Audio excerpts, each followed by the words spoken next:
Morning. Welcome to Breakfast with Sally Nugent and John Kay. Our headlines for you today. What else do we need to know this morning? Sally. Morning, John. Well, a senior Conservative MP has called for his party to replace Rishi Sunak as Prime Minister or be massacred in the general election.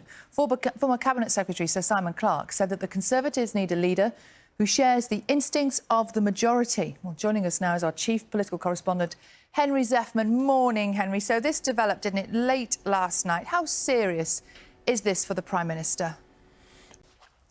Now, the former US President, Donald Trump, has won the Republican primary contest in New Hampshire.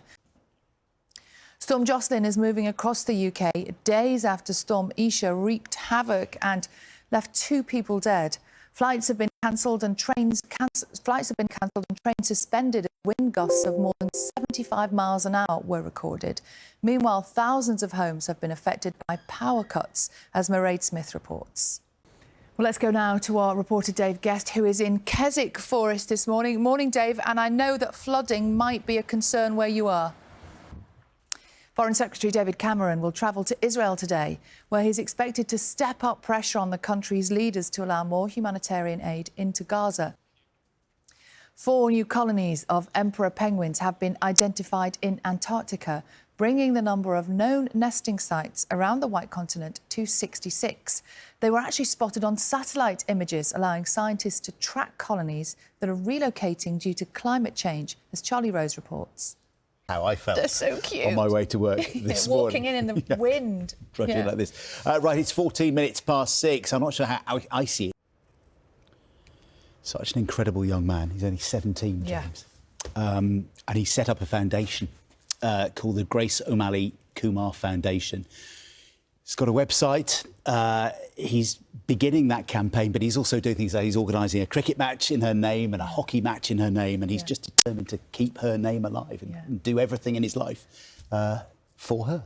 Yeah, what an incredible family, and thank you to them for speaking so powerfully and sharing Grace's story and those beautiful images of her and them together as a family. So, yeah, we're very, very grateful for everything they've done. And as you said, they very much wanted to tell their story and tell Grace's story. Yeah, and they also say it's not only about their family. It's not only about Grace. There's Barney's family, there's Ian's family, there's those people who are injured, and they will no doubt want to have their say as well over the next few days as this sentencing takes place. And we'll hear a slightly longer version of that interview a bit later, where they talk as well about knife crime, about some of the issues involved, about what they as a family want to see next. They want change. They want positive change. They want something good, they say, to come from all this.